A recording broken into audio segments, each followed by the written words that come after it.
Umapaw na ang Lamesa Dam at dahil dyan, inabisuhan ng lumikas sa mga residenteng nakatira malapit sa Tulyahan River. Live mula sa Quezon City, nasa frontline na balitang yan, si Mobile Journal Alexis Ebue.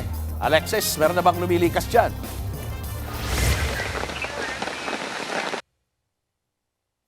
Kasalukuyang nasa gilid ako ng Tulyahan River dito sa Barangay Gulod, Novaliches, Quezon City.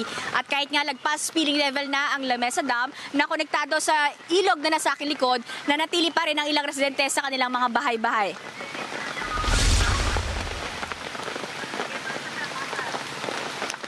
Naganda na ang ilang pamilyang nakatira malapit sa Tulyahan River. Nasa spilling level na kasi ang Lamesa Dam matapos umabot sa 80.18 meters ang water level ito kaninang pasado alas 5 ng hapon. Ang umaapaw na tubig nito diretso sa ilog. Sa kabila ng pagbaha, mas gusto raw ng ilang residente na manatili sa kanilang bahay. Nahihirapan daw kasi sila sa pabalik-balik na evacuation center. Narito ang pahayag ng isa sa mga residente.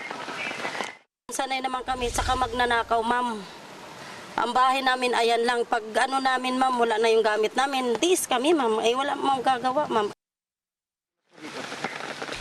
Isa sa nakikitang dahilan kung bakit mabilis umakyat ang tubig sa kanilang mga tahanan ay dahil hindi pa raw tapos ang retaining wall sa lugar. Pero hindi pa raw ipanapaliwanag sa kanila kung bakit. Sa kabila niyan, hindi naman nagkulang ang mga barangay official na paalalahanan ang mga nakatira sa low-lying areas. Narito ang bahagi ng kanilang mga pahayag. Nagbibigay ng abiso sa mga residente na malapit sa Tulyahan River na hanggat maaari bago tumaas po ang ilog o ang tubig, kailangan nilang mag-evacuate na. Huwag na po na nilang antay na abutan sila ng mataas na tubig. Inabot din hanggang bewang ang mga bus sa mga mababang lugar sa Quezon City. Partikular na mga mananinirahan malapit sa creek, kaya may ilang nag-evacuate na. Hindi rin naiwasan ng ilang residente na sisihin ng mga palpak o manong flood control projects. Samantala, natapos ng storm water detention basins at ang paglalagay ng flap gates sa mga outfall o labas ng tubig sa mga flood-prone areas ng lungsod. Kabilang dyan ang detention basin sa covered courts ng Barangay Santa Monica at Barangay Tandang Sora, habang ang mga detention basin sa ilan ng Giaranete Avenue ay patuloy pang ginagawa.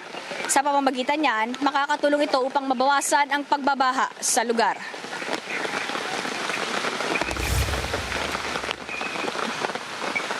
Julius, kahit nga umapaw na, o hindi pa umaapaw, kahit nga yung spilling level ng Lamesa Dam na konektado sa ilog na ito, pinili nga ng ilang residente na manatili sa kanilang mga tahanan. Kanina nga, bago tayo tumayo dito, mayroong nagvi-video okay dito at mayroong mga nakatambay na kabataan. Sa ngayon, Julius, bumubuhos na naman ang ulan, malakas siya ngayon.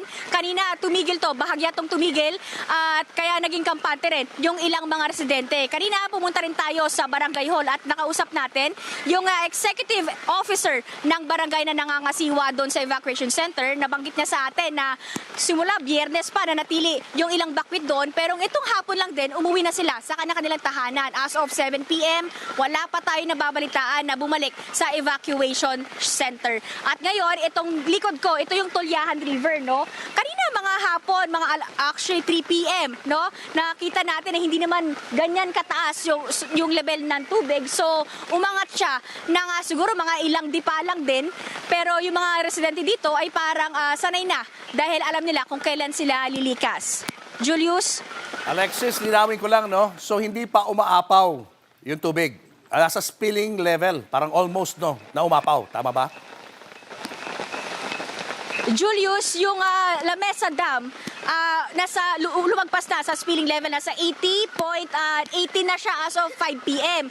So, ang spilling level talaga nito ay 80.15. Ang hindi pa umaapaw ngayon, ang ilog na nasa likod ko, kung saan maapektuhan sigurado ang mga residenteng nasa paligid dito. Kahapon nga, Julius, kwento rin ng ilang residente dito na umapaw to hanggang dun sa paanan ng kanilang mga kabahayan. Kaya medyo maganda daw yung level ng tubig dito dahil hindi pa nga umaapaw dito kahit dito sa semento na merong hindi pa nagagawang retaining wall. Julius? Yeah, maraming salamat sa paglilinaw, Mobile Journal Alexis Ebue.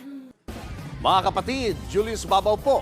Para sa komprehensibo at makabuluhang balitaan at talakayan, mag-follow at mag-subscribe na sa social media pages ng News 5.